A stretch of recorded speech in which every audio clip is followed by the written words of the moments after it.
피부과 원장으로서 이들 어플들의 장단점과 어떻게 하면 의료 소비자들이 똑똑하게 어플을 이용할 수 있을지, 그리고 이렇게 어플을 통해서 미용 시술을 했을 경우에 문제점은 없는지 짚어드릴게요.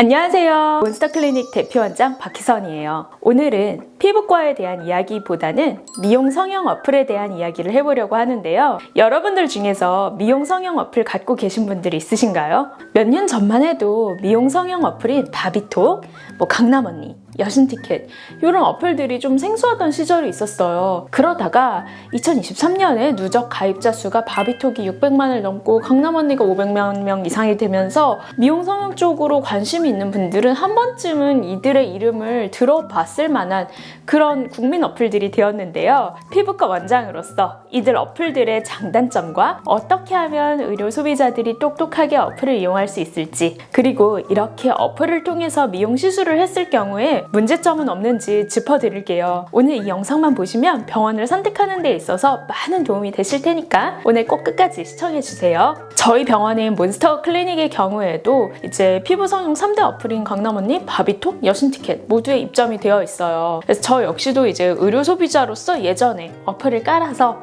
이 어플에서 이제 시술을 받아봤던 그런 경험이 있기 때문에 양쪽의 입장에서 잘 얘기를 해드릴 수 있을 것 같은데요. 일단 어플의 장점부터 이야기를 해볼게요. 첫 번째는 후기를 여과 없이 볼 수 있다는 점이에요. 우리나라 의료법상 피부과나 성형외과 후기를 인터넷상에 이렇게 글로 쓰는 게 불법이에요. 그래서 네이버 블로그나 카페 등 이렇게 누구나 볼 수 있게 쓰는 거는 보건소가 주기적으로 모니터링을 해서 그 글을 삭제를 하는 것으로 알고 있는데요.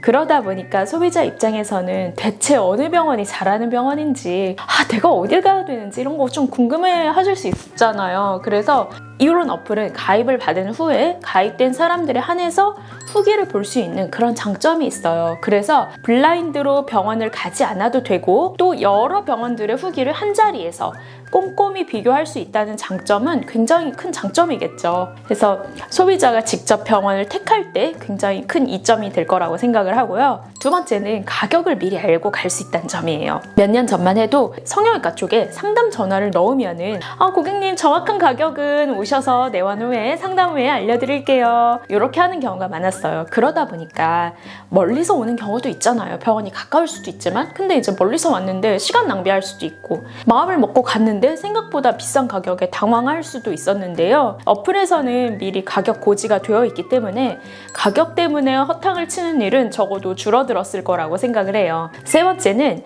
이벤트 가격이나 각종 할인 쿠폰이에요. 보통은 수술보다는 반복성이 있는 피부과 시술을 할 때 이벤트 가격이나 할인 정보를 좀 많이 찾으실 텐데요. 좋은 퀄리티의 시술을 비교적 낮은 가격으로 받고 싶은 것은 모든 의료 소비자들의 욕망이 아닐까 해요. 그래서 어플에서는 가입자 수를 늘리고 어플을 활성화하고자 주기적으로 이벤트나 할인 쿠폰을 주고 있는데요. 이들을 잘 이용을 하면 알뜰하게 시술들을 이용해 볼 수 있다는 장점이 있어요. 그렇다면 이렇게 장점만 있을까요? 피부과 원장이 제가 봤을 때 단점도 있는데요. 일단 단점을 소개를 해볼게요. 처음 피부과나 성형외과 입문하는 사람들도 있을 거 아니에요. 근데 이런 분들의 경우에는 내가 뭘 받아야 되는지 좀 찾기가 어려운 경우가 많아요. 왜냐면은 일단은 용어 자체가 좀 어렵거든요. 그리고 피부과나 성형외과 의사가 아니면 잘 모를 만큼 이 분야의 발전이 엄청 빨라요. 그래서 매년 새로운 시술이 나오고 새로운 리프팅 레이저가 나오고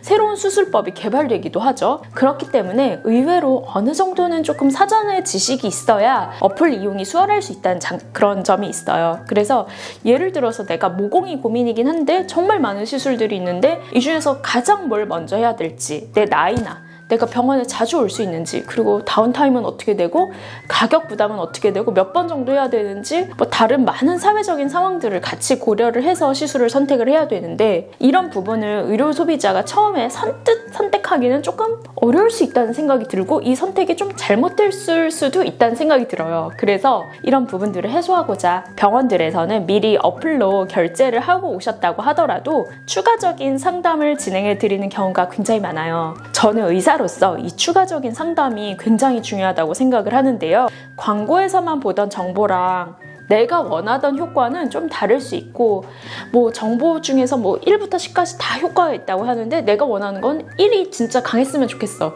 이런 건데 이런 게 차이가 날 수 있거든요. 그래서 시술을 하기 전에 전문적인 상담을 통해서 정말 이 시술을 통해서 내가 원하는 효과를 얻을 수 있는지랑 혹시 모를 부작용은 없는지, 다른 추가적인 시술이 필요할지 등을 전체적으로 점검을 받아보고 시술을 받아보시는 게 효과나 만족도 면이 더 크실 거라고 생각을 해요. 그래서 이전에 같은 시술을 받아보고 효과를 봤던 경우가 아니라면 처음 받아보는 시술의 경우에는 병원에 내원을 해서 이제 상담을 통해서 정확한 정보를 전달받아서 올바른 시술을 받고 원하는 목표를 이루는 것을 권장드리겠습니다. 이제 어느 정도 감이 오시죠? 그럼 어떻게 해야지 강남 언니, 바비톡, 여신 티켓과 같은 미용 성형 어플을 소비자가 똑똑하게 이용할 수 있을까요? 일단 관심 있는 시술을 정하셨다면 저는 후기를 꼼꼼하게 읽어보는 것을 추천드려요. 미용 성형 어플에는 글뿐만 아니라 이제 포토 후기도 올릴 수가 있기 때문에 내가 추구하는 방향성과 잘 맞는지 이런 걸 사전에 체크해 볼 수 있어요. 내가 자연스러움을 추구한다면 그런 후기가 있는 병원을 택하시면 되고, 내가 화려한 걸 좀 추구한다면 그런 포토 후기가 있는 병원을 택하실 수가 있다는 이야기죠. 그리고 어플들마다 이제 병원의 영업시간이나 비대면 예약, 뭐 위치나 주차 이런 좀 총괄적인 정보도 같이 나와 있기 때문에 보다 좀 더 편리하게 이용을 하실 수 있을 거라고 생각을 합니다. 이상 오늘은 어플들의 장단점에 대해서 이야기를 해봤는데요. 오늘 이 영상이 시술을 고민하시거나 어플을 깔아보시려는 분들에게 많은 도움이 될 수 있었으면 좋겠습니다. 오늘은 영상 여기서 마칠게요. 안녕.